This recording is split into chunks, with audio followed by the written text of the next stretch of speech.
Madame, Monsieur, c'est dimanche et comme tous les dimanches, vous avez rendez-vous avec votre émission Scène de presse.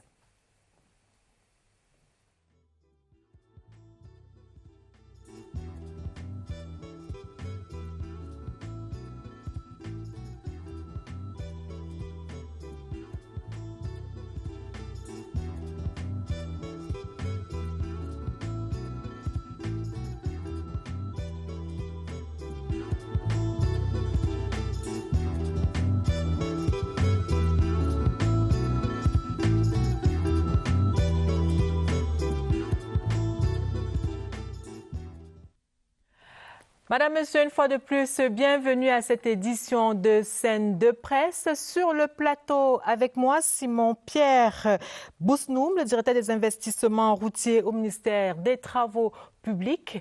Bonsoir, Monsieur le directeur, et bienvenue sur le plateau. Bonsoir, Madame Ebenga. C'est un plaisir. Pardon? C'est un honneur et un plaisir d'être là. Merci, c'est surtout pour nous éclairer ce soir et nous sommes très heureux que vous ayez accepté notre invitation. À ma gauche, notre spécialiste maison en matière de BTP, Rodrigue Bertrand Tueno, grand reporter à la CRTV et chef du service enquête et investigation à la rédaction centrale TV. Bonsoir et bienvenue, Rodrigue. Bonsoir, Lucrèce. Avec vous, nous allons évaluer les chantiers routiers au Cameroun. Au moment où nous allons évaluer les chantiers routiers au Cameroun, notre échange intervient à la suite de la visite de certains de ces chantiers par le ministre des Travaux publics, Emmanuel Nganou-Djoumessi, et au moment où une nouvelle date de livraison est annoncée pour la phase 1 de l'autoroute Yaoundé. Également au menu de Scène de presse ce soir, Covid-19, faut-il craindre une nouvelle vague de la maladie au Cameroun à l'image de ce qui se passe dans les pays occidentaux, mais surtout au regard de l'insouciance qu'affichent de nombreux Camerounais au point de pousser les pouvoirs publics à actionner le levier de la répression. Mais avant, parlons des routes. On a coutume de dire, là où la route passe, le développement suit. Et c'est l'espoir qu'avait soulevé l'annonce de la construction de l'autoroute Yaoundé-Douala en 2014.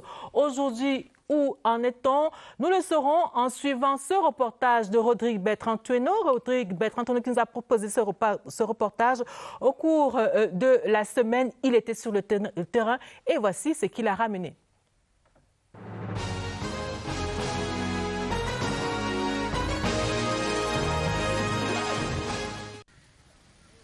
La décentralisation imprime ses marques dans les 14 communes du Mungu. Parmi les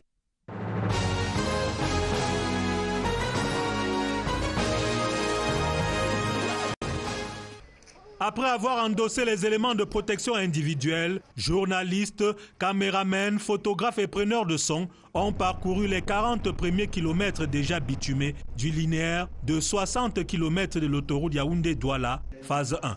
Plusieurs arrêts leur ont permis d'apprécier de près les travaux. Sur les 20 derniers kilomètres, ils se sont fait une idée de la rude bataille que mènent les ouvriers pour déblayer et terrasser dans cet environnement tantôt marécageux, tantôt rocheux. Patiemment, la mission de contrôle, l'entreprise et les représentants du maître d'ouvrage ont répondu à leurs multiples questions, dont l'une portait sur la date d'achèvement de cette première phase. La date officielle d'achèvement est au 30 décembre 2020. Mais vous savez, avec les difficultés que nous avons connues, l'entreprise nous a proposé le 31 octobre 2021 que le ministère des Travaux publics a refusé. Nous avons examiné ensemble avec cette entreprise son programme en fonction des rendements que nous maîtrisons. Nous pensons qu'au 31 mars 2021, les travaux seront achevés. Mais à ce jour, il faut le noter, le ministère des Travaux publics n'a pas donné cet accord parce qu'il entend apprécier jusqu'à la fin de cette année tous les efforts que doit faire l'entreprise. La journée a ainsi permis à la presse de bien s'informer pour mieux informer sur une infrastructure qui fait souvent couler encre et salive.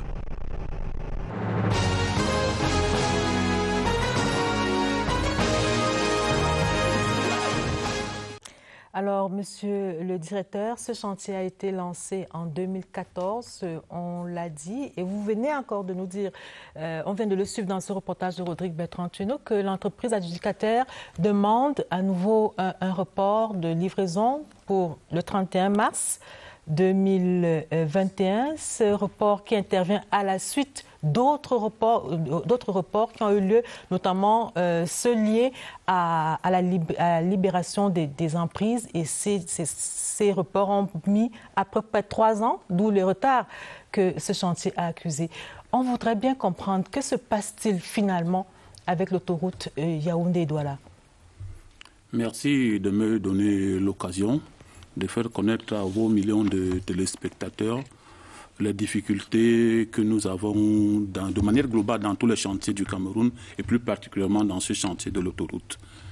De manière générale, malgré toutes les dispositions qui sont prises, un chantier, et c'est le cas dans tous les grands chantiers, a toujours des problèmes liés à l'exécution.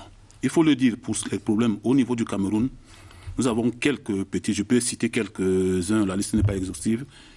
Il y a le plafonnement du décaissement, ça veut dire que malgré nos envies d'aller plus vite, nous avons un plafond de décaissement. Quand l'entreprise commence un chantier en fonction de son planning, il dit je peux consommer tant.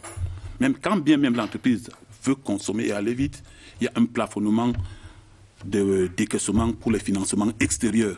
Ça veut dire qu'avec plusieurs chantiers, on est obligé de se limiter et ça nous limite. Et les entreprises le connaissent et font donc les efforts jusqu'à ce niveau. Il y a aussi, il faut le dire, de manière globale, l'insuffisance des budgets alloués aux différents projets. Nous savons que nous traversons des difficultés financières au Cameroun avec la situation qui est venue s'ajouter de Covid. Mais avant le Covid-19, on a Boko Haram au nord, on a la situation dans le nord et le sud-ouest. Et bien sûr, on a ce fameux problème de non-libération des emprises sur lesquelles nous avons assez souvent piétiné. Et heureusement, je pense que c'est un sujet qui est actuellement pris à main et un groupe est en train de réfléchir. Je voudrais avec Rodrigue, que vous reveniez sur l'axe, l'autoroute Yaoundé-Douala de manière précise. Je vais y arriver assez rapidement, si vous voulez bien. Et pour continuer dans le sens des problèmes de manière générale, il y a aussi le On va revenir sur ces problèmes, okay. Je vous le promets. L'autoroute, pour que les gens puissent comprendre la problématique de l'autoroute et des retards, il faut dire que c'est un chantier qui connaît des difficultés. Du fait de la masse des travaux qui ont été augmentés. Il faut le dire qu'initialement, c'est un chantier qui était prévu pour 2 fois 2 voies.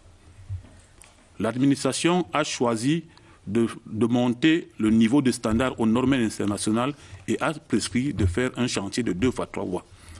Je voudrais que vos téléspectateurs et certains Camerounais, et la plupart des Camerounais comprennent que quand on passe à 2 fois 3 voies, nous passons à une plateforme de 33,5 mètres. Ça veut dire quoi? Nous sommes aujourd'hui en train de construire, en construisant 60 km d'autoroute, en fait, on est en train de construire 180 km de route comme l'axe Lour-Douala-Yaoundé. En termes de largeur? Oui, parce que la largeur fait 10 mètres et demi de l'axe. Oui. Lour-Douala-Yaoundé, alors que l'autoroute fait 33 mètres. Donc ça peut être considéré comme nous sommes en train de construire 180. Donc les 60 km, les gens ont l'impression que c'est du retard. C'est vrai qu'on pouvait faire mieux, mais qu'on considère que c'est un grand et un gros chantier qui demande beaucoup de mobilisation et beaucoup d'efforts. Et comme je le disais, cette masse de travaux a sûrement impacté. Et nous avons aussi la nature de ce que nous avons rencontré, la difficulté naturelle, plus l'emprise est devenue lente, plus ces contraintes de terrassement et de mouvement de terre est devenue importante. Ajouté à cela, nous avons bien sûr le problème de la libération d'emprise. Je vais préciser que pour la dernière section, l'emprise n'a été libérée qu'au mois de février 2019 pour faire les derniers 20 km. Quatrième libération d'emprise. La quatrième libération d'emprise, parce que les autres étapes ont connu 3 libérations d'emprise. Oui. Alors que dans les procédures normales, on aurait dû libérer les emprises en avant et commencer les travaux. Mais ça n'a pas été le cas dans le cadre de Tanger. Donc, voilà. Mais on peut s'attarder sur ce problème de libération d'emprise qui revient chaque fois, monsieur le directeur. Il y a des projets qui sont conçus, on sait ce qu'on veut faire, on a un timing précis. Pourquoi sommes-nous toujours surpris par des problèmes de libération d'emprise? Nous ne sommes pas toujours surpris. Malgré ce qu'on peut faire en anticipation, on peut, parce que ça implique beaucoup d'administration. L'administration territoriale, le ministère des Domaines et des Affaires foncières, et même les populations. Parce qu'il faut le dire, même quand bien même on fait une étude, au moment de l'exécution, il suffit qu'on modifie sur 60 km, même si on modifie un seul kilomètre, il faut reprendre la procédure à zéro. C'est ça l'une des difficultés. La deuxième difficulté, comme je dis, ça prend la validation, et c'est des documents qui vont à plusieurs étapes et validation. Et si j'en viens, on passe à ce problème, on en vient au niveau des populations et des difficultés de mobilisation des moyens pour rémunérer les populations. C'est des moyens qui sont importants, dont on n'a pas toujours la disponibilité de la liquidité. Surtout que c'est le Cameroun qui s'en occupe. Surtout que c'est l'État du Cameroun qui s'en occupe. Oui. Est-ce que tout ça ne pose pas le problème de la maturation des projets? Absolument. On pourrait voir ça de cette manière, mais je pense que non. C'est d'ailleurs pour ça que le Premier ministre, le chef du gouvernement, a donné des instructions et un groupe de réflexion est mis en place pour réfléchir spécialement et uniquement pour les libérations des projets. C'est un problème qui est aujourd'hui pris en main compte tenu des difficultés. Et d'ailleurs que le principal acteur de cette réflexion, c'est le ministère des Travaux publics. Je pense que c'est un problème qui est déjà connu, qui est maîtrisé. Il suffit maintenant de trouver les solutions qui font faire en sorte qu'on ne tombe plus sur cette même difficulté qui est déjà assez régulière et qui impacte énormément sur l'avancement des travaux. Au niveau, revenons donc sur l'aspect purement technique. Qu'est-ce qui justifie qu'un projet qui est conçu, on sait bien ce qu'on va faire, qu'on le lance et qu'en cours d'exécution, on le modifie? Le cas de cette autoroute, qui est l'objet de notre débat ce soir, il y a eu plusieurs modifications, notamment sur la voie de raccordement, je pense aussi. Oui. Alors que normalement, dès qu'on a engagé les travaux, on devait simplement suivre ce qui a été prévu. Oui. Je voudrais vous dire d'emblée qu'aucun pays dans le monde, dans aucun pays, n'a jamais été exécuté tel qu'il a été étudié, parce qu'on s'adapte. Au moment des gestions, c'est des sondages. Il y a quelques années, on le faisait tous les 1 km. Après, on est descendu. Aujourd'hui, nous le faisons à 250 mètres. Vous savez bien, entre 250 mètres, ça peut paraître petit, mais on peut avoir des surprises par rapport au moment où nous sommes en train de réaliser. Les études géotechniques, c'est géotechniques, pardon. C'est simplement que les études géotechniques, on fait les sondages 250 mètres. On peut avoir un rocher qui est fait 100 mètres. Au moment de détachement, vous êtes surpris de trouver un rocher qui a une longueur de 100 mètres. Monsieur le directeur, même aujourd'hui, avec tout ce qu'on a comme capacité de télédétection, de géodétection, les satellites et autres... Oui, malheureusement, à ce jour, le Cameroun n'utilise pas encore les télédétections qui coûtent énormément cher. Il a été demandé, je pense qu'on avait pensé à cette solution de télé, il a été demandé au Cameroun environ une somme de 2,5 milliards pour faire entre Douala et Yaoundé une télédétection. Nous avons trouvé ça assez cher, de l'argent à mobiliser qui coûtait énormément cher. Donc nous sommes obligés de travailler, permettez l'expression à l'ancienne, pour faire le sondage tous les 250 mètres et travailler et adapter au fur et à mesure que nous évoluons. Donc voilà un peu les procédures, voilà les difficultés.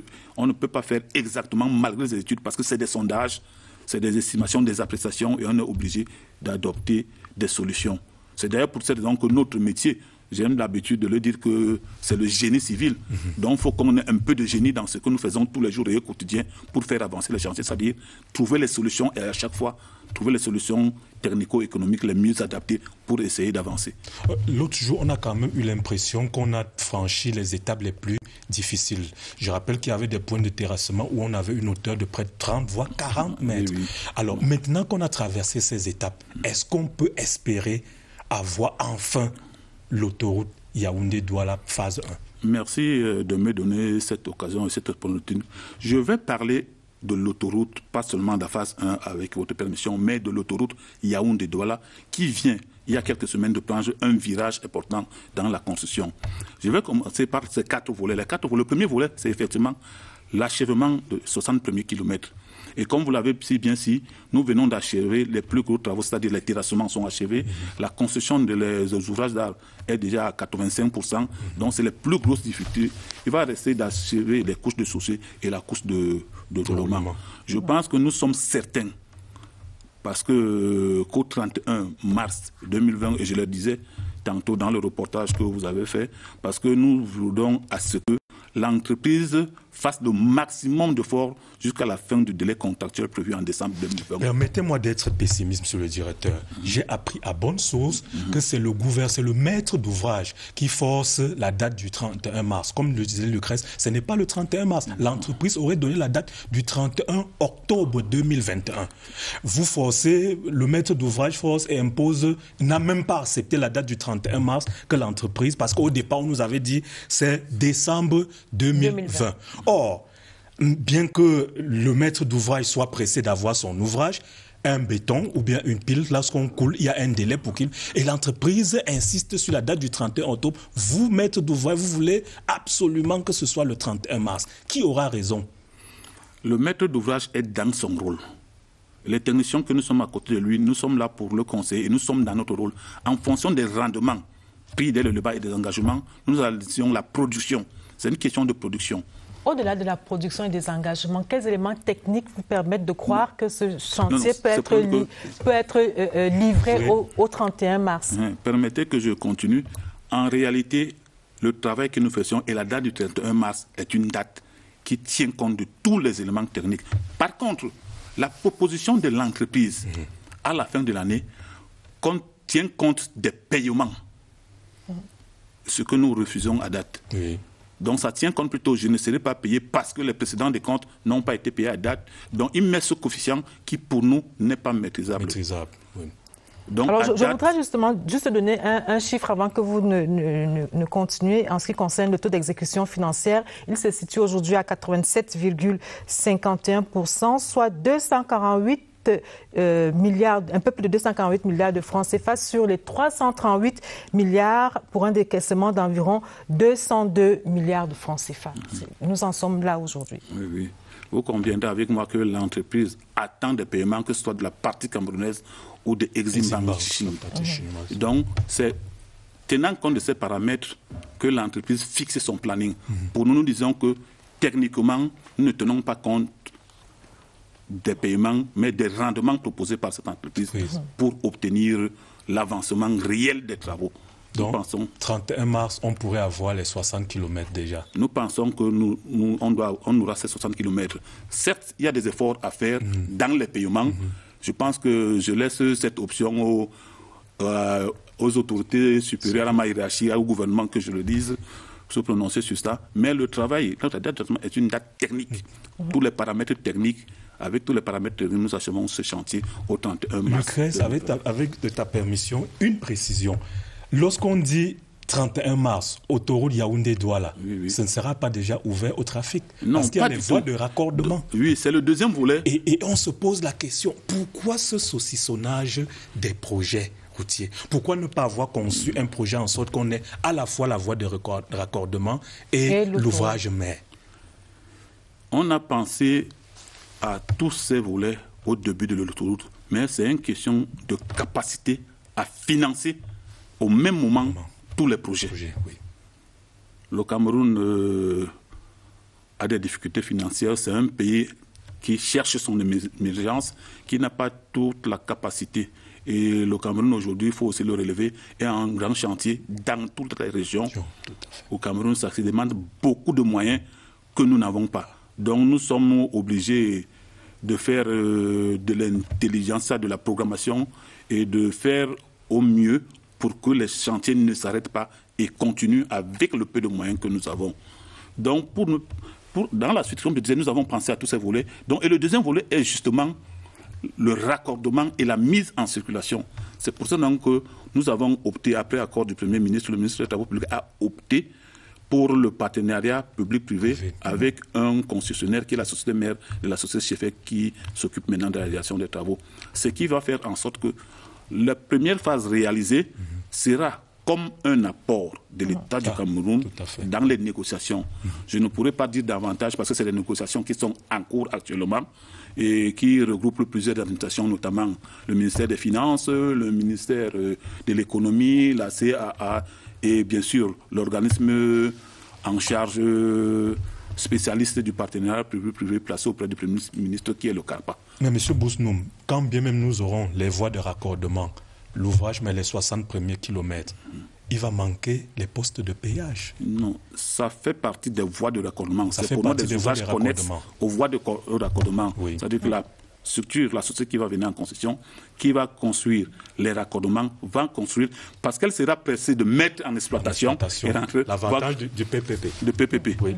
Donc elle va mettre. Et le troisième volet, avec votre permission, c'est la phase 2, qui commence de Bibodi jusqu'à Douala, la phase 3, autant, le volet 3, et qui est la phase 2, de Bibodi à Douala. Et là également, nous avons déjà anticipé. C'est pour ça que je parlais tout à l'heure qu'il y a quelques semaines, la construction de l'autoroute Yaoundé-Douala a pris un virage. Parce que on a déjà lancé les consultations pour ceux qui sont inclus. Non seulement on a lancé les consultations, par rapport à l'expérience de 60 km, on a voulu que personne n'ait 60 km aujourd'hui. Donc on a divisé les 130 km environ en trois lots. Et donc ceux qui dans l'opinion font un rapprochement en se disant si pour 60 km ils ont tapé plus de 5 ans, les autres on se retrouvera en 2050. Je pense que je les apporte les éclaircissements. Ils iront dans la tombe sans avoir vu. Non, je les apporte les éclaircissements nécessaires cet après-midi en disant qu'il y aura 3 sociétés pour les 3 lots. C'est entendu. Je voudrais, Rodrigue, si vous permettez, qu'on parle quand même des autres routes. Absolument. Il y a certes l'autoroute Yaoundé-Douala qui fait couler beaucoup d'encre et de salive. Parce que c'était la véritable star du réseau routier. Les Camerounais voulaient expérimenter pour la première fois l'autoroute. Alors, je voudrais qu'on parle du reste des routes camerounaises qui sont en construction. Comment se présente notre réseau routier aujourd'hui? Disons que le réseau routier camerounais, il est moyen par ça dégradé, surtout le réseau en terre, le réseau des routes communales, et surtout par ces temps de saison de surplus qui souffrent énormément. Sur les plus de 123 000 km de routes que nous avons au Cameroun, nous avons presque 13 000 km qui sont revêtus. Ce qui n'est pas... Mais l'objectif est que chaque année, le strict minimum, c'est qu'on ait au moins 500 km de route qui soient bitumées toutes les années. On peut aller plus comme nous le pensons, nous l'espérons, et comme vous allez le constater au niveau en 2001, on pense avoir km de route en 2021, autant pour moi. Donc les chantiers sont en cours presque sur tout le temps. Parlant de ces chantiers, je voudrais qu'on s'attarde sur quelques chantiers phares. Les populations du Grand Nord nous en voudraient si nous sortions d'ici, sans parler de l'état de la route Ngaoundéré-Maroua. Qu'est-ce qu'on a décidé? À un moment, on avait pris l'option de la réhabilitation pas à pas, et certains proposaient carrément la réfection de cet axe routier. Qu'est-ce qui est fait, monsieur le directeur? Non, les chantiers sont en cours sur tout le corridor de la nationale.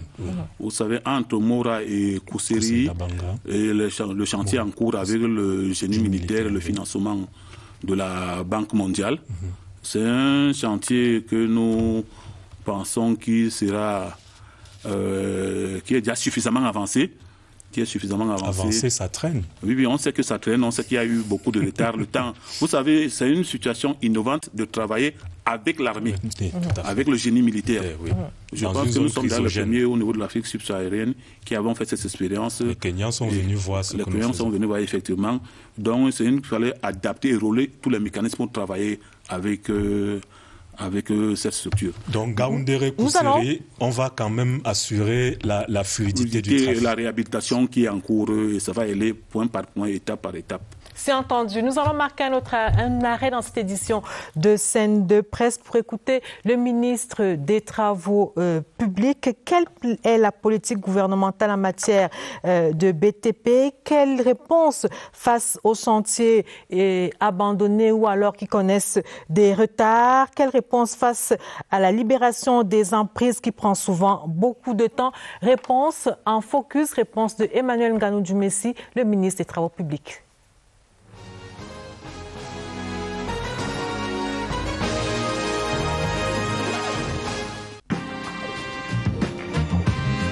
programme politique de M. le Président de la République, son Excellence Paul Biya, le volet développement et infrastructure, notamment des infrastructures routières, est un axe central, compte tenu du fait que les infrastructures constituent les déterminants de la création de la richesse. À cet égard, quand vous mettez l'un dans l'autre, son programme de connectivité par la route, son programme de compétitivité de l'économie camerounaise, vous aurez le développement des chaînons nationaux, des corridors sous-régionaux. Ensuite, desserte des grands pôles économiques de notre pays. Enfin, le désenclavement des bassins de production. Nous avons exactement 123 223 km de route au Cameroun. Dans ce chiffre, vous avez 11% de routes qui sont revêtues.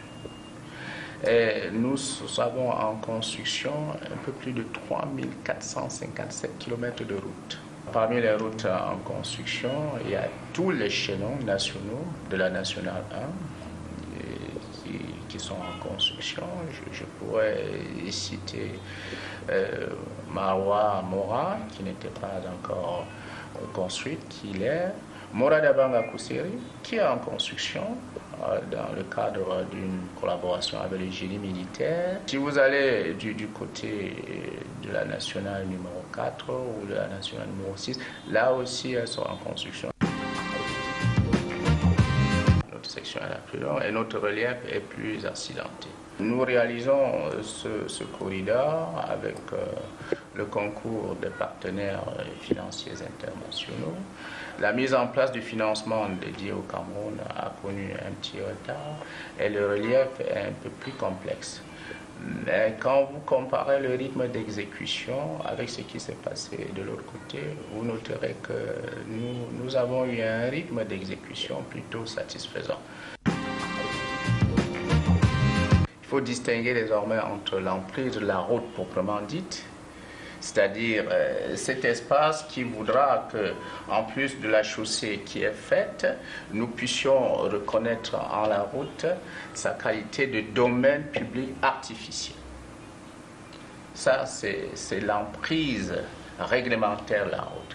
Mais nous distinguons désormais entre l'emprise réglementaire de la route et le couloir des travaux. Nous avons récemment rendu public une directive méthodologique de construction de la route au Cameroun qui voudrait que le tracé de l'axe routier évite autant que possible des excessives destructions. Il n'y a pas proprement parler des chantiers que l'on peut dire abandonnés. Pourquoi il n'y a pas de chantiers abandonnés? Je vais vous en dire un peu plus. D'abord, il y a cet exercice de revue des chantiers routiers et qui nous amène systématiquement à désactiver les contrats et qui se sont étalés sur une durée excessive. Si vous avez eu un contrat à réaliser sur 6 mois et que 18 mois après, nous rendons compte que vous êtes encore sur le chantier, on désactive votre contrat. Désactiver signifie quoi? On le retire. Les chantiers connaissent des retards, il faut le reconnaître. Mais nous préférons que ces chantiers avancent lentement que de s'arrêter.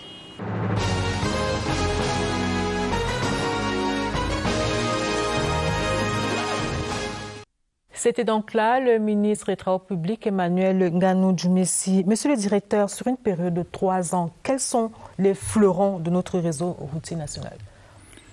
Les fleurons de notre réseau national, c'est les grands corridors. Je prends l'exemple de la route Saint-Mélima-Bikoula qui va jusqu'à la frontière avec le Congo, qui est une transafricaine. Pour l'année 2020, nous allons sur les 315 km qui restent, partie camerounaise, nous allons réceptionner 277 km avant la fin de cette année et le reste des 38 km premier semestre 2021. Pour le chantier Batchenga-Antui, qui est aussi un corridor important, Batchenga-Antui qui va jusqu'à Tibati, ce chantier va réduire la liaison entre le sud du Cameroun et le nord du Cameroun environ de 200 km. Là également, nous allons réceptionner environ 218 km en 2021 sur les 359 km. Donc les populations peuvent dire au revoir au bac. Oui, au niveau de Batchenga-Antui. Pour ce qui est de l'axe Batchenga-Antui. Pour l'axe Batchenga-Antui, au niveau du pont sur la Sénégal, le pont est déjà construit et les travaux sont achevés à ce niveau. Je pense que les populations ont eu l'occasion d'exprimer leur joie et leur lors des différentes. C'est autant de chantiers, autant de choses qui sont envisagées.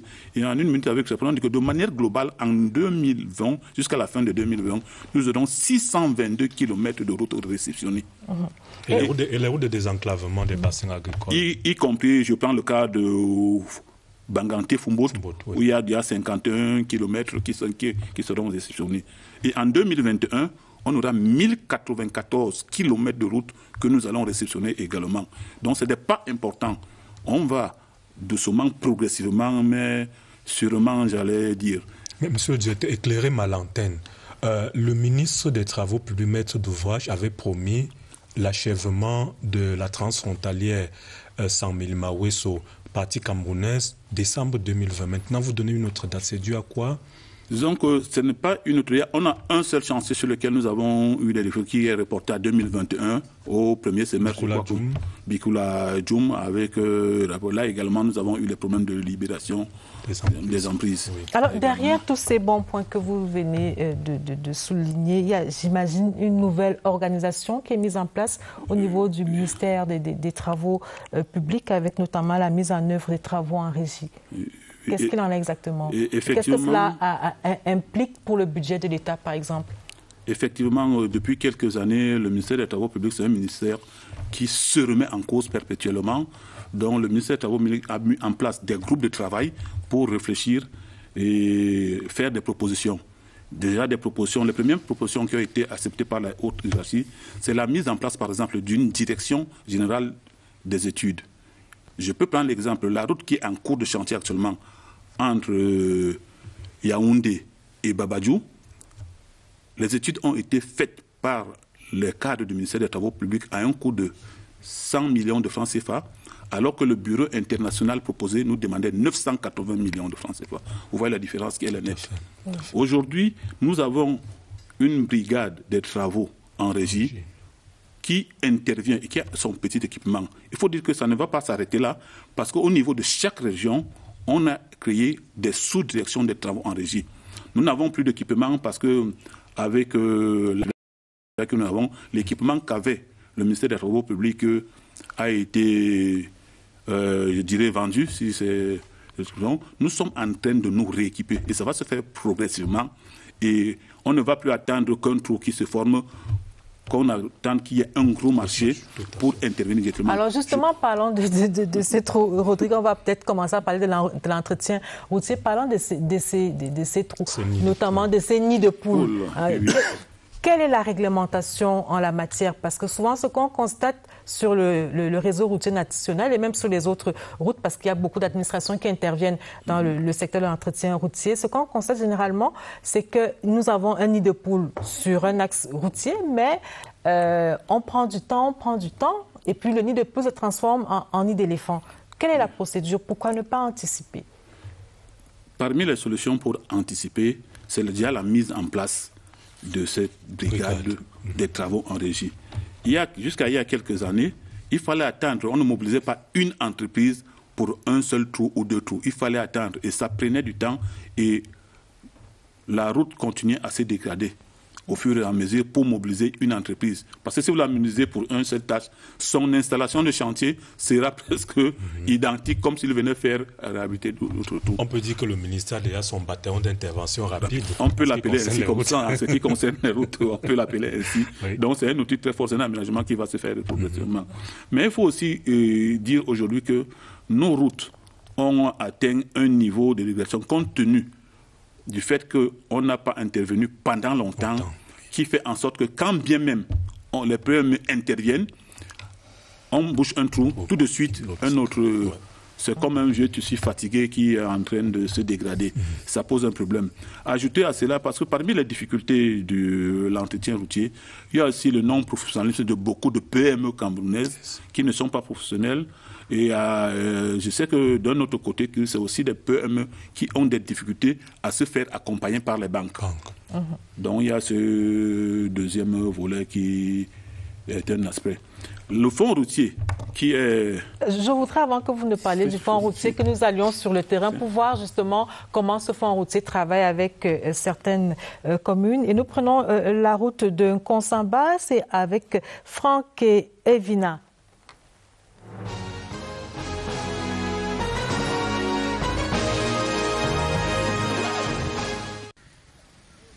La décentralisation imprime ses marques dans les 14 communes du Mungu. Parmi les secteurs en pleine transformation, il y a les routes. Si certaines demeurent en mauvais état, d'autres, à défaut d'être bitumées, ont été reprofilées, facilitant ainsi le déplacement des personnes et des biens, notamment l'écoulement des produits agricoles vers les centres urbains. Les maires veulent accélérer cette dynamique de désenclavement à travers une utilisation optimale du fonds routier. Le guide technique au cœur de cet atelier de vulgarisation au cercle municipal de Nkonsamba est là pour orienter les exécutifs communaux dans le respect des procédures. L'objectif principal, c'était de sensibiliser les maires qui sont aujourd'hui des nouveaux ordonnateurs au niveau du fonds routier sur les procédures pour leur faciliter la mise en œuvre des projets qu'ils se proposent de réaliser dans leur commune. En effet, certains ont souvent vu ne pas aboutir leur dossier du fait de la non-maîtrise des démarches à effectuer auprès des administrations sectorielles. Des opérations qui vont de la programmation au paiement des prestations en passant par l'exécution et le contrôle des travaux. La gestion d'une cité n'est pas facile. Il faudrait que tous les mécanismes qui sont mis en place soient utilisés à bon escient. Que les exécutifs municipaux que nous sommes puissions d'ailleurs d'abord comprendre le subterfuge, les pichenettes, les moyens et les différentes régularités qu'il va falloir faire, notamment dans le cadre du fonds routier, pour qu'un projet soit éligible. Aujourd'hui, nous sommes autour de à peu près un peu plus de 750 millions de francs CFA mis à la disposition de 5 communes dans le département du Mungu.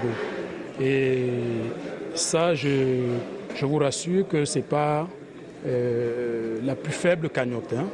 De l'argent pour offrir aux populations du Mungu de meilleures routes communales.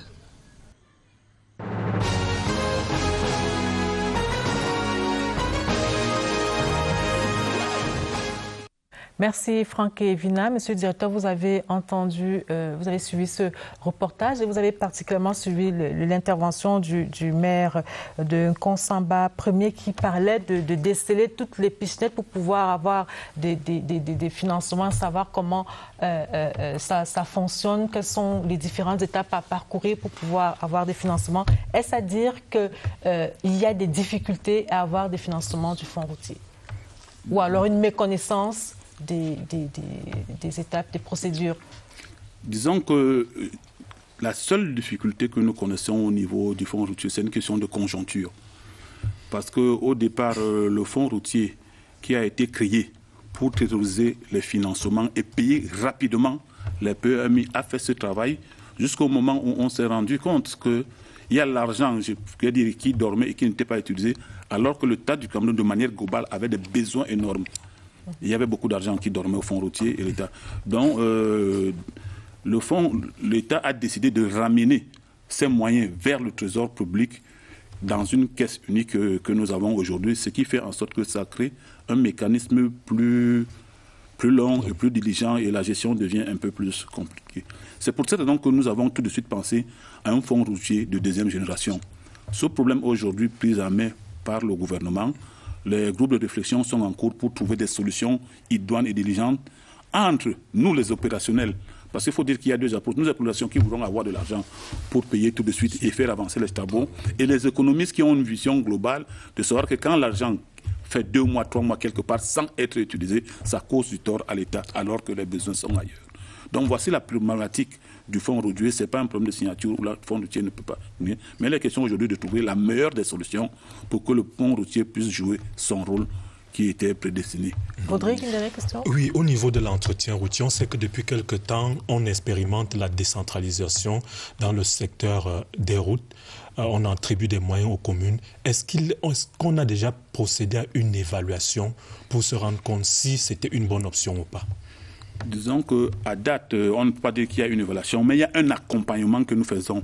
Je le disais tout à l'heure, parmi les moyens qu'a mis le MINTP a sorti beaucoup de documents, qui sont des documents de gestion des projets. Et nous travaillons avec les communes pour les accompagner, pour les appuyer dans la meilleure manière. Et il y aura une étape. Et nous sommes dans la phase vulgarisation et expérimentation de ces documents. Mais que répondez-vous à certains maires qui disent que malgré la décentralisation, tout continue à se passer à Yaoundé, un peu comme si on avait vendu la chèvre et on a arrêté la corde? Non, je ne pense pas que c'est toujours... Ils sont maîtres d'ouvrage, c'est eux qui lancent les appels d'offres. Les moyens ne sont pas aussi colossaux, c'est vrai. C'est comme dans tous les pays. Qu'on ne pense pas que le ministère des Travaux publics a les enveloppes. Non, nous savons que le Cameroun a des enveloppes limitées par rapport aux rentrées d'argent, par rapport à son budget. Et on ne peut donner que ce qu'on a.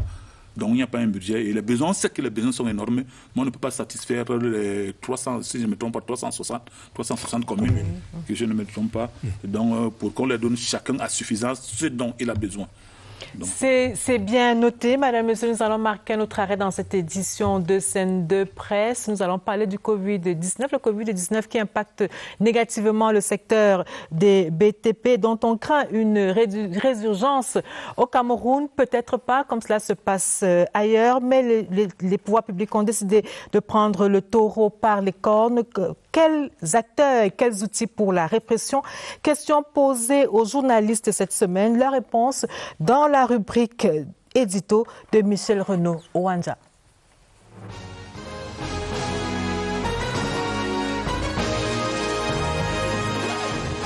Les acteurs les plus immédiats, c'est toujours les acteurs du secteur médical qui doivent faire preuve de monter en puissance dans leur action. Mais aussi, il faut associer en premier les collectivités territoriales décentralisées qui ont un rôle direct dans la relation avec les populations. Je pense que maintenant, il faut passer à une étape supérieure. Et l'étape là, c'est cette répression. Et je pense que les forces de maintien de l'ordre doivent entrer en jeu pour jouer véritablement leur rôle. Le premier acteur dans cette affaire est d'abord l'individu lui-même. Chacun d'entre nous devrait être le premier agent pour imposer la coercition. Il faut associer les hommes politiques, il faut associer les élus, il faut associer tous les acteurs qui peuvent avoir une parole qui amène les gens à modifier leur comportement. Les leaders d'opinion, les hommes d'église et tous les gens qui ont une capacité d'action, une capacité de transformation du comportement des populations. Il faut que les forces de maintien de l'ordre jouent leur rôle, que les contrôles soient systématiques dans les administrations, dans les véhicules, notamment les voitures de transport en commun. Il va falloir passer à une phase répressive, vraiment répressive, avec le port systématique des masques, avec la coercition pour que cela soit ainsi, étant entendu que le président de la République, le 19 mai dernier, a demandé aux Camerounais de porter systématiquement jusqu'à nouvel avis les masques.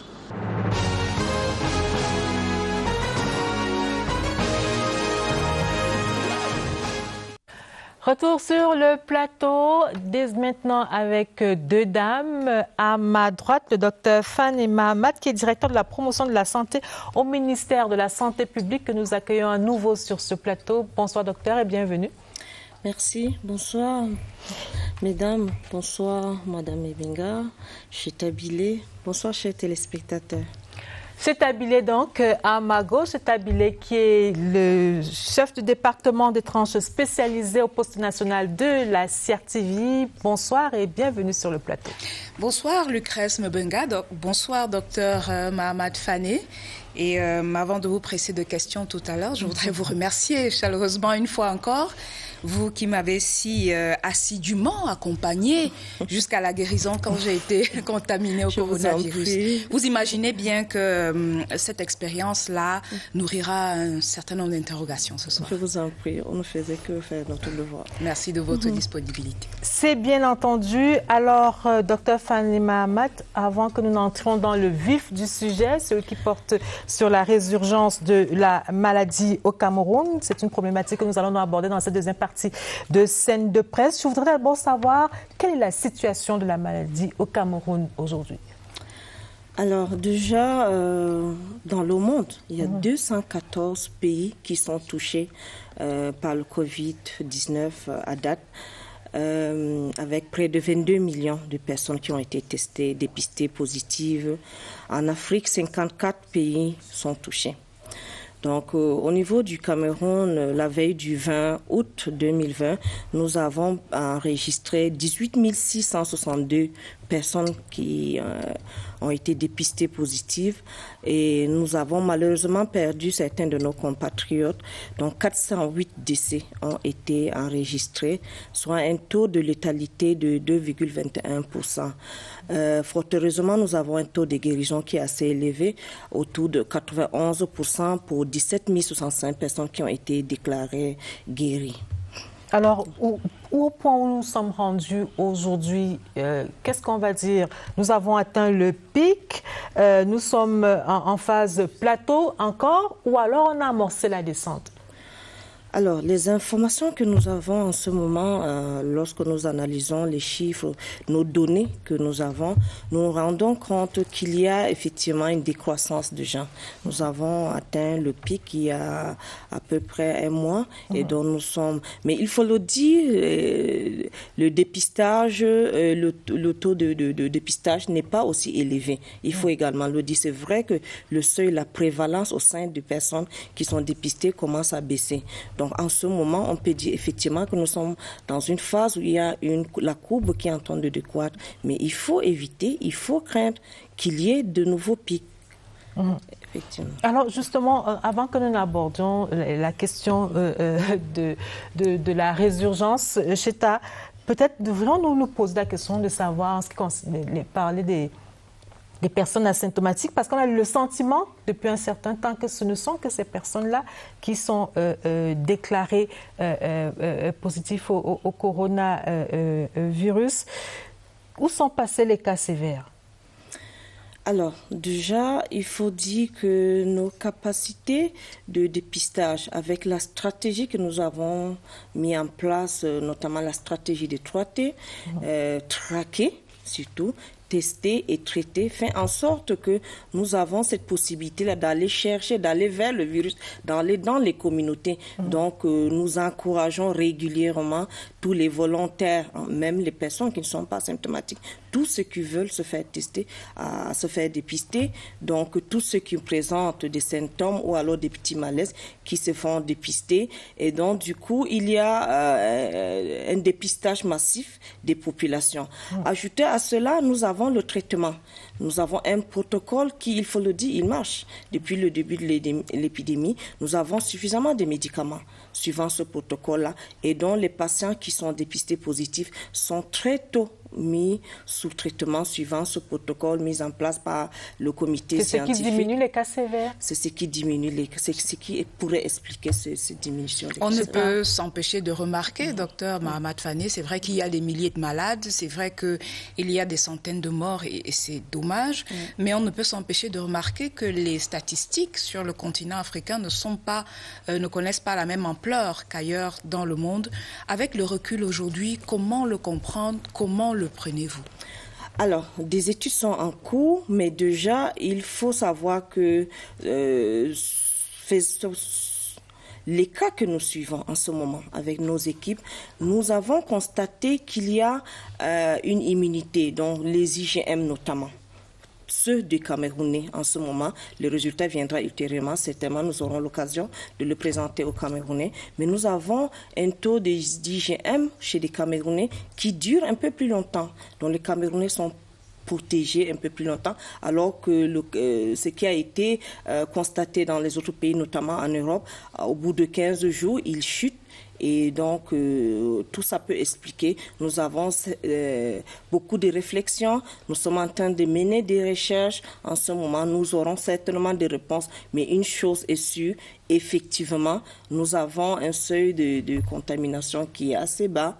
Jusque-là, on peut le dire. Et nous avons des cas, le plus souvent, ils sont asymptomatiques, la majorité des Camerounais. Donc, le système de riposte, les acteurs de la riposte que vous êtes, ne se reprochent absolument rien dans la manière dont les statistiques sont prélevées. Il y a eu à un moment des voix à l'international qui se sont mises à soupçonner les pays qui avaient des chiffres un peu bas de ne pas faire un décompte tout à fait exhaustif. Voilà. Bon, alors rien n'est parfait. En fait, nous parlons de la fiabilité de ces statistiques. Alors pour ce qui est de la fiabilité, il faut reconnaître qu'effectivement, une de nos faiblesses en ce moment, c'est la gestion des données. Mais beaucoup d'efforts sont faits avec des stratégies, notamment l'opération coup de poing que nous sommes en train de mettre en ce moment, surtout pour les régions qui sont les plus affectées. C'est le cas pour le centre, le littoral et l'ouest, où nous sommes allés même en ce moment, nous sommes allés voir, vérifier déjà les chiffres que nous avions, mis en place de nouveaux registres, de nouveaux outils, de nouvelles applications, donc pour permettre, nous sommes en train de corriger cela, mais une chose est sûre réellement, tous les volontaires qui viennent, ils sont dépistés et ceux-là au moins sont captés dans le système et l'information. Il y avait ces accusations à l'international, pendant que paradoxalement, en interne, certaines familles soupçonnaient que leurs défunts ne soient pas tout à fait, ne soient pas décédés de coronavirus, que pour rattraper les observations des organisations internationales, le système se mettrait à grossir un peu les chiffres pour échapper à la critique. Que dire aujourd'hui à ces familles qui ont parfois vu des proches entrer à l'hôpital, ont à peine eu le temps de réaliser qu'ils sont malades, ces personnes sont décédées et on leur annonce coronavirus, on ne vous remet pas le corps, etc., etc. Alors c'est vraiment dommage, effectivement, on n'aimerait pas se mettre à la place de ces personnes qui ont perdu, nous le regrettons tous, la perte de notre humain, mais il faut le dire, il y a eu une stigmatisation de la maladie à un moment donné. Il s'agit d'une grippe. Il s'agit d'une maladie très contagieuse et chacun d'entre nous peut très bien la contracter. Et donc, comme je le disais tantôt, la stigmatisation, le fait que les gens ont considéré que c'était une maladie honteuse et avec nos us, nos coutumes, sachant que nous sommes très, très accrochés dans certaines parties du pays, surtout au corps. Donc de nos proches qui sont en train qui nous quittent. Donc tout cela fait en sorte que on n'accepte pas cela et puis on commence à développer. Fort heureusement, le ministre de la Santé publique a pris des mesures suivant les recommandations, donc notamment de l'Organisation mondiale de la santé. Et donc de plus, les corps sont gérés un peu plus différemment et justement ce problème commence à disparaître. Alors je voudrais qu'on revienne sur les chiffres et peut-être le rang que le Cameroun occupe dans la prise en charge de cette maladie, notamment en Afrique. On semble être parmi les pays qui maîtrisent le mieux cette pandémie, tout au moins l'un des pays qui a su mettre en place très très rapidement une riposte efficace. Alors, docteur, avec seulement 1100 cas actifs et 6% de taux d'occupation des lits des centres spécialisés, doit-on vraiment craindre au Cameroun une résurgence de la maladie? Qu'est-ce qui nous fait tant paniquer? Alors, il faut déjà effectivement reconnaître, on peut le dire sans se tromper, qu'il y a une bonne maîtrise de l'épidémie au niveau du Cameroun. Déjà avec l'implication donc de la très haute hiérarchie qui impulse en amont donc et qui se propage en aval avec la coordination de toutes les activités de la riposte par le Premier ministre chef du gouvernement qui lui-même préside personnellement tous les jeudis cette réunion interministérielle. L'implication des autres sectoriels, le ministère de la Santé publique n'est pas seul. Nous avons le MINAT, le MINAS, MINDEVEL et tous les autres acteurs qui contribuent. Alors, mais surtout les stratégies qui ont été mises en place par le ministère de la Santé publique. Il faut le dire, nous avons eu très tôt un plan de gestion qui a été mis en place avant qu'on ne déclare les premiers cas. On a cette force, cette particularité que le Cameroun a. Le centre de coordination des urgences de santé publique, très envié en Afrique, nous l'avons et très vite les équipes se sont installées aussitôt que le système de gestion a été déclenché. Et il faut le dire, nous avons une bonne maîtrise avec la surveillance qui est effective aux portes d'entrée avant que les fermetures des frontières ne soient instruites. Et également, la prise en charge des cas. Nous avons suffisamment de médicaments, nous avons la capacitation du personnel, mais nous avons surtout les intrants qui sont disponibles. Alors, de quoi a-t-on peur? J'ai envie de vous poser la question. Si on a pu faire tout ça, qu'est-ce qui nous fait craindre aujourd'hui? Quels sont les risques de résurgence? Il faut le dire. Déjà, on a ce qu'on appelle l'immunité collective, qui ressemble à lorsqu'on vaccine une communauté, une population, qui est normalement d'environ à peu près 60%. C'est sûr, c'est clair, 60% des Camerounais n'ont pas été en contact avec le Covid, ne sont pas positifs en ce moment. Alors, lorsqu'on n'a pas cette immunité collective, il faut éviter qu'il y ait une contamination des populations. Nous avons certes en ce moment 140 districts de santé sur les 190 qui comptent le Cameroun, où nous avons déclaré 141 des cas positifs, mais il y a encore des districts de santé où on n'a pas encore observé des cas. Alors, nous aurons d'autres événements à la rentrée scolaire, la rentrée académique, universitaire. Nous aurons l'ouverture des frontières pour des raisons socio-économiques.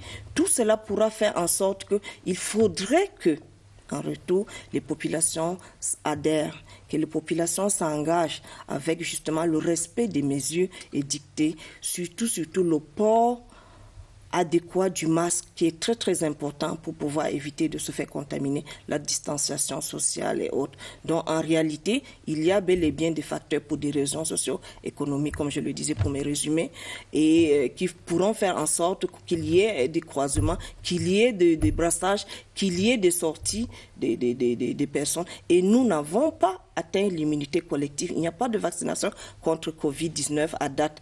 Et donc, la seule chose qu'il y a à faire, effectivement, c'est de continuer de sensibiliser les populations pour que les populations s'engagent réellement. Elles adhèrent, qu'elles se fassent dépister également avec toutes les stratégies que nous avons en ce moment, avec l'approche des unités mobiles, nos caravanes mobiles qui sillonnent le pays. Que penser de la perspective du changement de saison? Généralement, un moment de grande résurgence de différentes grippes, les grippes plus ordinaires. Est-ce que vous regardez avec anxiété, avec angoisse, vous, les acteurs de la riposte, ce moment-là? Anxiété, angoisse, bon, je dirais plutôt nous préparons. Effectivement, nous les connaissons, ces périodes de fin d'année, début d'année, où effectivement nous avons des saisons où nous avons nos grippes habituelles. Covid-19, c'est un nouveau virus, donc, mais qui rentre toujours dans la même famille des coronavirus, donc de celle de la grippe, et donc on peut très bien observer effectivement ces facteurs environnementaux peuvent également influencer. Il était question de profiter des richesses de notre pharmacopée. On a commencé à le faire avec quelques acteurs de premier plan. Ouais. Comment est-ce qu'on compte poursuivre dans cette lancée? Alors, pour pouvoir continuer à être autonome dans la gestion, effectivement, efficacement la maladie, il est important que nous soyons réellement autonomes, que nous puissions avoir d'abord des médicaments, même ceux de notre protocole qui sont produits localement. Ça, c'est un travail qui est fait par l'équipe du MINRESI. Nous avons une très bonne collaboration, notamment la direction de la pharmacie, du laboratoire et du médicament qui travaille avec les experts du MINRESI. Ces médicaments-là vous donnent satisfaction, autant que des pilules venues dehors du Cameroun? Les médicaments n'ont pas encore été produits. Malheureusement, pas encore. Donc, le MINRESI pourra très bien répondre en temps opportun à cette question. Mais également, parlant des MTA, des médicaments traditionnels, voilà. Donc, il faut le dire, le ministre de la Santé publique a publié d'ailleurs un communiqué radio-presse à ce sujet où il a invité les promoteurs de ces médicaments parce qu'il a reçu la correspondance d'une vingtaine d'entre eux qui se sont proposés, mais en réalité, les dossiers ne sont pas complets. Et donc, il les a invités à revenir vers le ministère de la Santé publique, vers le comité scientifique qui est là, mais aussi toutes les instances techniques du ministère de la Santé publique pour pouvoir les accompagner. Et ça sont les instructions du Premier ministre. Alors, je voudrais qu'on s'arrête quand même sur un cas, le cas de Monseigneur Cléda, qui lui dit, qui affirme qu'il a pu guérir un certain nombre de malades, un grand nombre de malades, et que les hôpitaux catholiques qui recevaient ce médicament et qu'il administrait à leurs patients sont vides. Tout au moins, il n'y a plus de malades de Covid dans ces différents hôpitaux-là. Alors, quel est l'appui que le gouvernement entend, par exemple, accorder à Monseigneur Cléda, pour ne parler que de lui? Est-ce que vous prenez en considération, est-ce qu'on pèse le poids réel de son apport? Alors, le souhait, normalement, du Camerounais et de la Camerounaise que je suis, c'est effectivement qu'on puisse avoir des médicaments au Cameroun, produits au Cameroun, et donc le fruit de la recherche d'un Camerounais qui puisse guérir des Camerounais et pourquoi pas d'autres personnes dans le monde. Il faut le dire, nous sommes en science. Et le ministre de la Santé publique est revenu plusieurs fois. Il y a des critères à remplir absolument pour pouvoir confirmer ou alors être accompagné pour que les informations puissent être confirmées. Celui de la qualité du médicament, l'efficacité, l'innocuité, il faut absolument prouver qu'on remplit ces critères-là. Et je crois que c'est ce qui est attendu. Le ministre de la Santé publique a d'ailleurs dépêché des collègues, le directeur de la pharmacie, avec toute une équipe pour aller rencontrer Monseigneur Cléda. Et comme je le disais tantôt, il a invité vraiment ses compatriotes à se rapprocher pour pouvoir accompagner cela. Oui, l'accompagnement est bien possible. Le ministère de la Santé publique est prêt à le faire. Et on espère bien qu'on pourra bien avoir un produit made in Cameroun pour traiter le Covid-19. Pourquoi pas? Alors, docteur, si cela devait repartir, si cette fameuse nouvelle vague redoutée ailleurs dans le monde devait se produire au Cameroun, au moment de la première vague, on a quand même vu un système passablement, je ne trouve pas d'autres mots, je vais dire dépassé. C'est-à-dire que des appels qui attendaient 24 heures, 48 heures pour une réponse, des patients qui fendaient les villes dans un sens et dans l'autre en ambulance à la recherche d'un lit. S'il devait y avoir une seconde vague, quels sont les éléments qui vous permettent d'affirmer que ce serait différent? Oui, alors, nous étions face à une urgence. Il faut le dire, le monde entier n'était pas préparé. Et je vous l'ai dit, nous avons certes eu un plan, mais il faut reconnaître qu'il y a eu beaucoup d'efforts. Très vite, nous avons appris de nos erreurs, nous avons avancé et le gouvernement a régulièrement revu ses stratégies. Et donc, au niveau du ministère de la Santé publique, il y a eu une décentralisation. Il faut le dire, à l'époque, tout était centralisé parce que les premiers cas étaient plus au niveau de Yaoundé, Douala, ainsi de suite. Donc, il y a un système de gestion de l'incident dans les régions qui sont présidés par les gouverneurs avec l'implication des délégués régionaux. Mais en ce moment, c'est plutôt dans les districts de santé que ces systèmes de gestion. Et le ministre de la Santé l'a déjà dit, tous les districts de santé sont capables de prendre en charge en ce moment les cas qui peuvent être déclarés positifs. Des tests de dépistage rapides sont mis dans tous les districts de santé sur l'étendue du territoire national. Nous avons en ce moment 15 laboratoires parce qu'au début, il faut le dire, il n'y avait que le centre Pasteur de Yaoundé où on pouvait faire le test. Mais là, nous sommes à 15 laboratoires qui peuvent faire la PCR. Donc, si on vous a bien compris, le Cameroun peut facilement faire face ou alors peut mieux faire face à une résurgence du Covid-19 aujourd'hui? On peut mieux l'affronter? Oui, on peut l'affirmer. Le Cameroun est préparé à elle. En ce moment, nous sommes en train, d'ailleurs, le ministre de la Santé publique a instruit et demain matin, il y aura le démarrage de l'évaluation de la riposte depuis les 6 mois et donc certainement une nouvelle stratégie ou alors la stratégie va être revue et donc nous pourrons faire face, il faut le dire. Je vais prendre le cas de nos centres de traitement. Le cas de Orca, nous avons 281 lits pour la ville de Yaoundé dans la région du centre, avec environ 83 lits pour la prise en charge des cas sévères, de la réanimation. Ça, c'est ce que nous n'avions pas au début. Alors, si vous permettez, je voudrais quand même qu'on s'arrête sur ces sites spécialisés. Est-ce que ces sites-là sont sécurisés? Je prends par exemple le cas du site d'Olembe qui est assez excentré, où le gouvernement a investi notamment en termes de petits équipements, de literie et tout cela. Est-ce que ces centres sont sécurisés? Ces différents espaces sont sécurisés? Alors, le personnel de la santé, c'est vrai, n'est pas préparé à la sécurité, s'il faut parler de la sécurité des individus, mais nous avons... Je ne parle pas de la sécurité des individus, je parle du matériel. Alors... Ne disparaissent pas. Comme par enchantement. C'est valable pour Olembe, c'est valable pour Orca dont vous avez parlé, c'est valable pour tous les autres sites qui ont été aménagés par le gouvernement pour la prise en charge. Étant donné que ces espaces sont, entre guillemets, peu sollicitants en ce moment, sont vides en ce moment. Alors, c'est une très bonne question parce qu'en réalité, Covid-19, pour le pays, pour le Cameroun, c'était plutôt un moyen vraiment pour nous. Malheureusement, nous avons des cas, nous avons perdu des cas également, des décès, mais en réalité, elle nous a permis de revoir notre système, de pouvoir l'améliorer. Comme vous le savez, nous sommes par exemple en train de vouloir mettre en place très éminemment la couverture santé universelle. Et donc, il y aura normalement besoin d'équiper, de renforcer nos plateaux techniques. Donc, ce matériel sera effectivement dédié à ceux qui vont aller dans nos formations sanitaires. Il y a bel et bien un regard qui est mis sur ce matériel qui normalement devrait plutôt aider le pays à se préparer, à améliorer plutôt son plateau technique.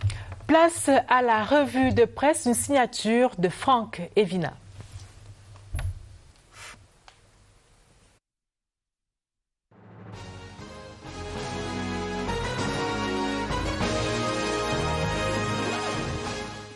Barbarie sécessionniste, le cri des femmes amplifie l'écho de l'indignation. Elles ont marché dans les rues de Buea en réaction au meurtre odieux commis ces derniers jours par des séparatistes armés. L'acte de courage du regroupement des femmes vivant dans le sud-ouest a été salué par le gouverneur Bernard Okalia-Bilaye au moment où un émissaire du premier ministre chef du gouvernement allait réconforter la famille de Siri Comfort Toumazan, tué à Mouyouka le 11 août dernier, rapporte Cameroun Tribune. En disant plus jamais ça, le gouvernement a décidé de restreindre la vente d'armes blanches dans le nord-ouest et sud-ouest. L'instruction du ministre de l'administration territoriale a aussitôt été mise en application par les gouverneurs des dites régions. D'après Le Jour, l'achat des machettes est particulièrement visé par cette décision, ainsi que les ventes du fer à béton pour une durée de 4 mois. Le quotidien bleu indique qu'à travers ces mesures, Paula Tangandji veut endiguer ce qu'il pense être la voie d'acquisition du matériel des terroristes.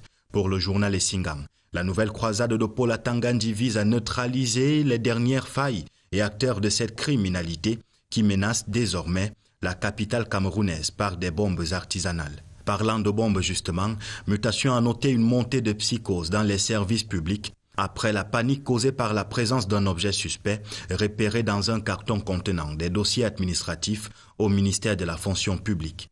Une fausse alerte à la bombe qui a néanmoins amené les administrations à renforcer les mesures de sécurité, révèle le quotidien de la rue de l'aéroport. Ce que le journal de Georges-Alain Boyomo qualifie de virage explosif commande des mesures d'urgence comme celle au cœur du dossier de signature cette semaine. L'hebdomadaire questionne la pertinence, l'efficacité et la durée dans le temps des actions gouvernementales pour parer au plus pressé en cas de crise ou de catastrophe. De la guerre des terres dans la vallée d'une Thème à la catastrophe du lac Nyos en passant par la pandémie du coronavirus, l'agonie de certaines structures étatiques et les mouvements de grève, le journal de Pierre Lebon et Langa constate qu'au Cameroun, les mesures conservatoires restent telles quelles au fil des crises, du définitivement provisoire. La revue de presse était sur la scène.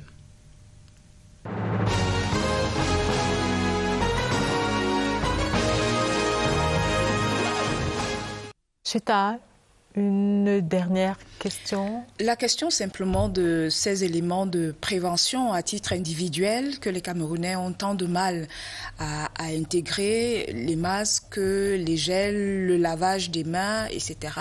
Il est question de redire aujourd'hui qu'il n'y a vraiment pas autre moyen de se mettre à l'abri du coronavirus, Dr Mahamat. Oui, merci Chita pour cette question. Effectivement, il faut déjà dire que le Cameroun dispose vraiment de suffisamment un vaste dispositif technique, humain, donc pour accompagner les populations camerounaises dans cette gestion de l'épidémie du Covid-19. Je l'ai dit tantôt, le gouvernement, avec l'appui de ses partenaires, a mis en place tout ce qu'il faut également pour la prise en charge des cas éventuels positifs. Malheureusement, il n'y a pas de vaccin à date. Et donc, la seule chose qui reste, c'est la prévention. Effectivement, et on en a suffisamment parlé tout à l'heure, nous ne sommes pas à l'abri d'une résurgence. Pour éviter cela, ce qu'il faut, c'est le respect des mesures barrières. Porter son masque, un masque de qualité, donc qu'il soit en tissu ou alors médical, il faut savoir l'élaborer correctement, qu'il puisse couvrir le nez et la bouche. Avant de l'utiliser, il faut se désinfecter les mains, donc laver ou utiliser une solution hydroalcoolique. Lorsqu'on a fini de l'utiliser, lorsqu'il a usage unique, on le jette dans une toilette bien protégée. Dans un sac à ordures, ou alors s'il faut le laver, on le met à l'abri des enfants et d'autres personnes en attendant de le laver, le sécher correctement avant de l'élaborer. Donc, il faudrait que nous mettons déjà dans nos habitudes. Covid-19 ne s'en ira pas tout de suite. Ça également, il faut se le dire. Pour cela, nous avons besoin, effectivement, dans notre plan de communication de risque, de changement de comportement, il faudrait absolument commencer déjà à changer. Oui, pour Covid-19, mais aussi pour nos autres problèmes, parce que nous ne sommes pas à l'abri du choléra. En ce moment, nous avons 3 régions du pays qui sont en épidémie.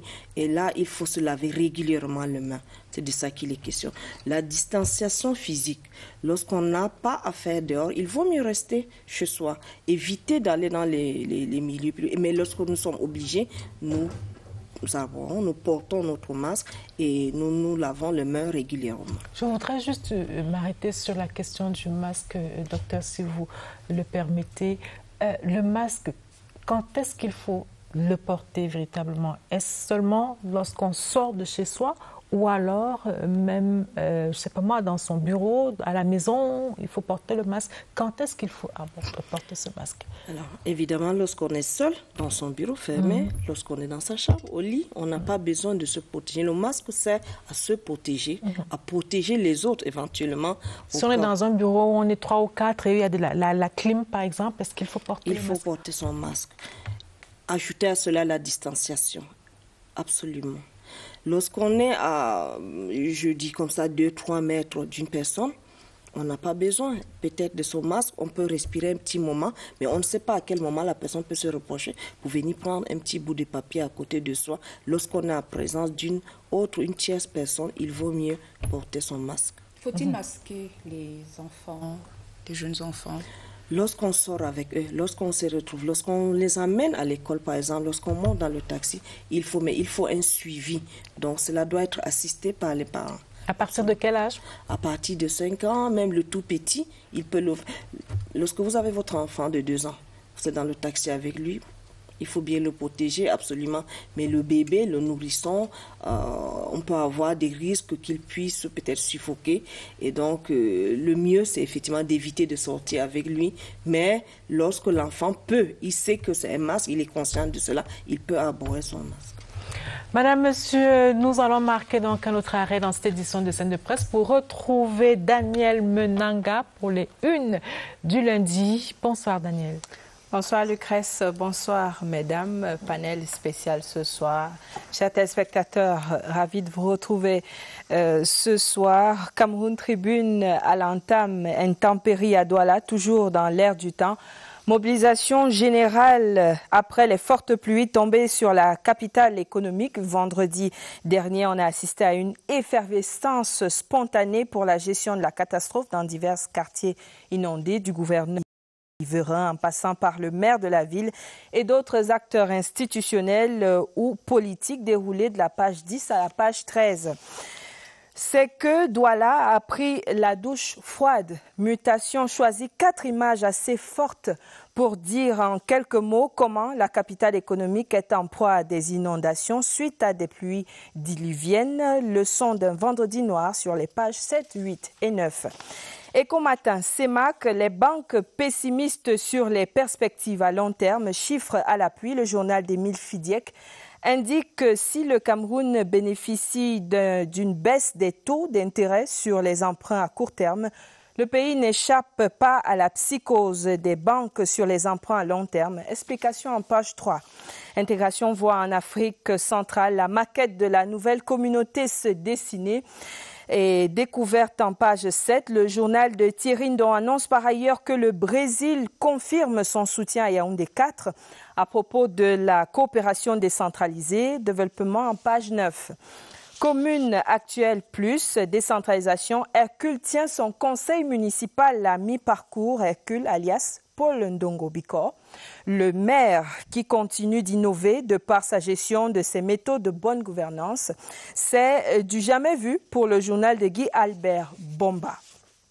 Éco-santé, à cette nouvelle sur le plan d'urgence triennal, 8 centres hospitaliers régionaux de référence bientôt opérationnels. D'après Ousmane Sidibi, chef de la division des études et projets au ministère de la Santé publique, la construction de ces centres hospitaliers régionaux de référence connaissent un niveau d'exécution satisfaisant et devrait être mis en service progressivement à partir de novembre 2020. Défi actuel révèle RDPC, 90 personnalités menacées d'exclusion. La commission de discipline présidée par Peter Mafani Moussongue amorce l'examen des sanctions contre les militants qui ont transgressé les directives du parti lors du double scrutin du 9 février 2020. Les dessous de l'affaire sur les pages 2 et 3. Économie Report évalue les chances du Cameroun à la SECNA. Le pays propose aux États membres de l'Agence pour la sécurité de la navigation aérienne en Afrique et à Madagascar un candidat pétri d'expérience. Englebert Zoua Etundi, qui compte ainsi remplacer à ce poste le Nigérien Mohamed Moussa. Autre argument en page 4. Prospective nouvelle se fait l'écho d'un cri de détresse. Le gouvernement au chevet de Marthe Zambo, le ministre des Arts et de la Culture, a déjà apporté des appuis symboliques de près de 1 700 000 francs CFA à l'artiste musicienne malade depuis plusieurs mois en attendant l'appui éventuel de la hiérarchie. Précision en page 9. Et pour finir, l'étudiant, des encouragements à l'étudiant, journal bilingue d'information produit par les étudiants de l'École supérieure des sciences et techniques de l'information et de la communication, ESTIC, directeur de la publication, le directeur de l'ESTIC, Laurent Charles Boyomo Assala. À lire ce lundi, recrutement dans les universités d'État, le bal des auditions, délinquance juvénile, au cœur du péché, tout un dossier. And then Stanley Eno, new UNICEF ambassador. That's it for this, les unes de Scène de Presse. Merci Daniel Munanga. Madame, Monsieur, c'est la fin de cette édition de Scène de Presse. Merci aux équipes techniques et rédactionnelles. Merci, mesdames, d'être venues. Merci également à Rodrigue Bertrand-Tueno et au directeur des investissements routiers au ministère des Travaux publics, Simon-Pierre Bousnoum, qui était là dans la première partie de cette édition de Scène de Presse. Rediffusion de votre émission lundi à 21h30 sur CRTV News. La presse quitte la scène. Merci, bonsoir.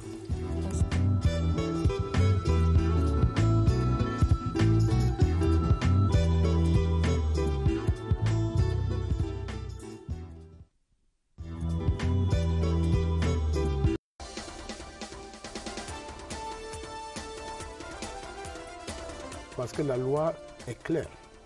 Pour posséder une arme, il faut une autorisation expresse du ministre de l'administration territoriale. L'objectif final, c'est ramener la paix, le dialogue, la concorde, le vivre ensemble entre les... Et le problème justement de ce type d'objectif, c'est que ce n'est pas mesurable. Il n'est pas mauvais de s'endetter pour investir dans le capital. Au Cameroun, la guerre des tribus n'existe pas. Et puis le chef d'État a même dit aux nations, nous sommes tous mendiants de la paix. Vous prenez un taxi, vous n'allez pas dire, monsieur le chauffeur de taxi, vous êtes de quelle tribu? C'est le grand classique de la CRTV, Actualité Hebdo, des invités de poids qui font l'actualité, questions-réponses sans complaisance, avec l'apport des internautes. L'actualité de la semaine est ainsi revisitée, actualité